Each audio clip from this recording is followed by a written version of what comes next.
Donc, l'œuf a été fécondé, il a subi ces deux rotations, la rotation d'équilibration selon la pesanteur et la rotation corticale qui a conduit à la formation du croissant gris. Il dispose alors de ces deux axes de polarité, la polarité antérieure-postérieure et la polarité ventrale-dorsale. Il dispose donc d'un plan de symétrie bilatéral et il pourra entamer sa segmentation. Là, on voit une figure générale de la segmentation de la grenouille qui va débuter dès la formation du zygote jusqu'à la formation d'une blastula. L'œuf de grenouille est de type hétérolycite, donc il va subir une segmentation holoblastique au total et radiaire. Les premiers clivages, ou les deux premiers clivages, seront des clivages égaux. Donc, jusqu'au stade 4 blastomères, on aura des clivages égaux avec la formation de blastomères égaux. Après ce clivage, donc à partir du troisième clivage, on aura des segmentations inégales conduisant à des blastomères inégaux, donc conduisant à des micromères et des macromères, comme on va voir dans la suite. Le premier clivage est un clivage total, égal et radiaire. Il s'effectue selon un plan méridien, c'est-à-dire un plan passant par le pôle animal et le pôle végétatif, comme on a vu chez l'oursin. Il est important de signaler que ce plan de clivage va coïncider avec le plan de symétrie bilatérale de l'œuf ou le plan médian de l'œuf. Il va aboutir à deux blastomères égaux et donc de même taille. Ici, c'était une vue latérale de cette première division. Si on regarde l'œuf par son pôle animal, c'est-à-dire si on regarde d'en haut, on va voir que ce plan de division va alors diviser l'œuf de cette façon et il va donc conduire à ces deux blastomères égaux et on note que le plan de clivage, le premier plan méridien de clivage, coïncide avec le plan sagittal ou le plan de symétrie bilatérale de l'œuf. Le deuxième clivage est toujours un clivage total, égal et radiaire et qui va s'effectuer selon un plan méridien, mais qui est perpendiculaire au premier plan, conduisant alors à 4 blastomères égaux. Donc, la division avec ce deuxième plan de clivage, elle va diviser chaque blastomère en deux blastomères égaux. Donc, on aura 1, 2 et 3, 4 blastomères égaux, comme on a vu ici, avec toujours un plan de division, un plan de clivage méridien, mais qui est perpendiculaire au premier. Voici la vue du pôle animal de ce clivage. Donc, là, on a les deux blastomères, chacun va se diviser, et cette division qui va s'effectuer selon un plan qui va être perpendiculaire au premier, et chaque blastomère sera à son tour divisé en deux blastomères, pour aboutir donc à ces 4 blastomères égaux. Donc, on a le plan sagittal de l'œuf, ou désormais de l'embryon en cours de fécondation, et ce deuxième plan de clivage méridien qui est perpendiculaire au premier plan de clivage ou même au plan sagittal de l'embryon. Le troisième clivage est toujours un clivage total et radiaire, par contre il est inégal. Ce clivage s'effectue selon un plan latitudinal, c'est-à-dire un plan qui est perpendiculaire aux deux premiers plans de clivage, comme on a vu chez l'oursin. Par contre, il est différent de chez l'oursin par sa position. En fait, c'est un plan latitudinal, mais qui est sus-équatorial, c'est-à-dire qu'il va passer au-dessus de l'équateur et vers le pôle animal. Donc, il est proche du pôle animal. Donc, si on regarde bien, il va séparer alors chaque blastomère en deux parties. Une partie qui contient la totalité de l'hémisphère animal et une partie qui contient la totalité de l'hémisphère végétatif. Donc, chaque blastomère sera divisé en micromères issus de l'hémisphère animal et un macromère issu de l'hémisphère végétatif. Et comme on a 4 blastomères, donc on aura en total 4 micromères et 4 macromères. Ces micromères et ces macromères possèdent des caractéristiques de taille et de pigmentation qui sont différentes. Ce sont 8 blastomères inégaux.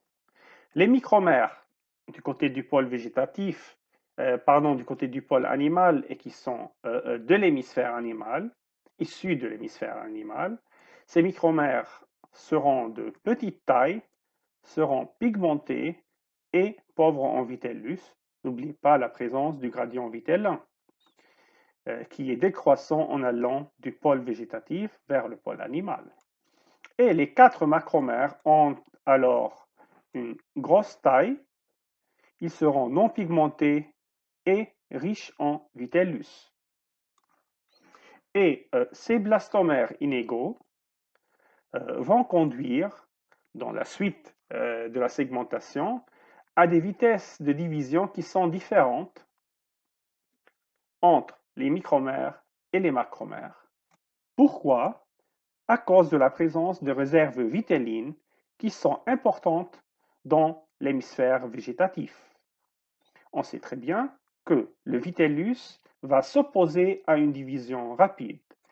Et donc, pour la suite, on aura les micromères qui vont se diviser plus rapidement par rapport aux macromères qui auront des difficultés pour se diviser à cause des raisons mécaniques, comme par exemple la présence de grandes quantités de vitellus qui va s'opposer à la division. Le quatrième clivage est total et radiaire, s'effectue selon un plan méridien et qui va conduire à 16 blastomères inégaux, bien sûr. Donc, les plans méridiens vont, où les plans de division de clivage va diviser chaque cellule en deux parties.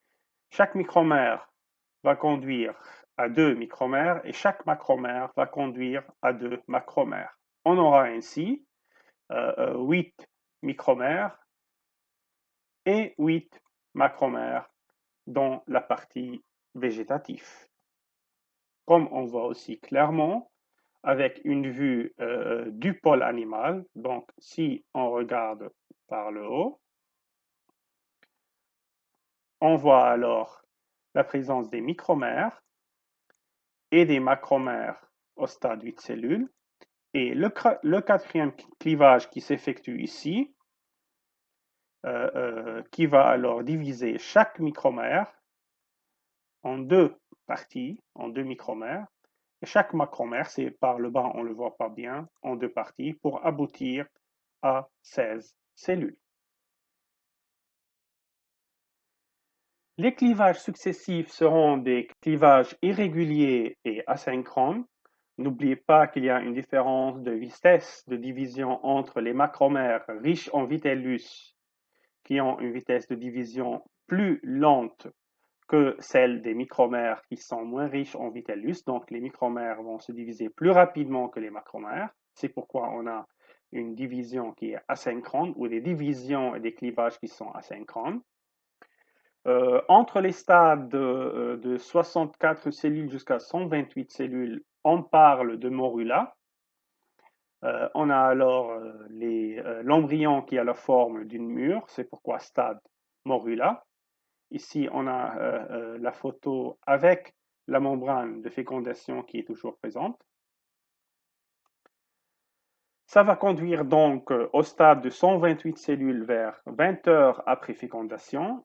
On aura le stade blastula qui commence alors, et ce stade blastula qui va continuer ensuite pour aboutir à une celloblastule ou blastula qui a des milliers de cellules. Mais cette blastula, donc on parle de stade blastula qui commence dès qu'on a le blastocèle qui se forme à l'intérieur.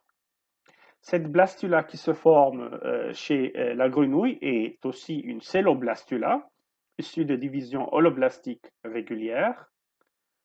Par contre, alors qu'elle est régulière chez l'oursin, chez la grenouille, elle est irrégulière.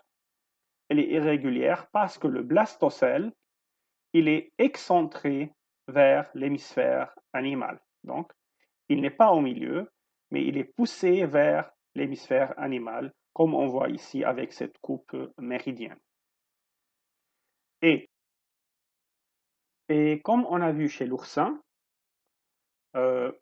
ici aussi le blastocèle commence à se former très tôt durant la segmentation. Donc, dès le stade 8 cellules, on a l'apparition d'une cavité au milieu des différentes cellules, des différents micromères et macromères. Et cette cavité qui va continuer à progresser pour devenir ce blastocèle qui est poussé vers l'hémisphère animal dans la celloblastule irrégulière de la grenouille. Donc, au terme de la période de segmentation, on obtient un embryon qui est une celloblastule irrégulière. Donc, dans cette celloblastule irrégulière, on remarque qu'on a toujours l'enveloppe de fécondation. On a du côté du pôle animal la présence de micromères. Donc, cette cellule est formée en fait, cette celloblastule est formée de milliers de cellules. Et les micromères qui sont de petite taille, qui sont nombreuses du côté du pôle animal et qui ont une couleur noirâtre parce que ces cellules, ces micromères sont pigmentées, sont riches en pigments. Donc voilà les micromères du côté du pôle animal comme on voit sur ce diagramme représentant la celloblastule, une vue externe de la blastula donc de grenouille. Du côté du pôle végétatif, donc, on a une couleur claire parce que cette zone elle est pauvre en pigments. Elle contient des cellules qui sont de grande taille, de grosse taille, donc des macromères. Remarquons aussi qu'il y a la conservation de la polarité dorso-ventrale. En regardant ici, on a une couleur claire. C'est la face dorsale. C'est aussi la zone du croissant gris. Et de l'autre côté alors, cette couleur noirâtre qui correspond au côté ventral de l'embryon.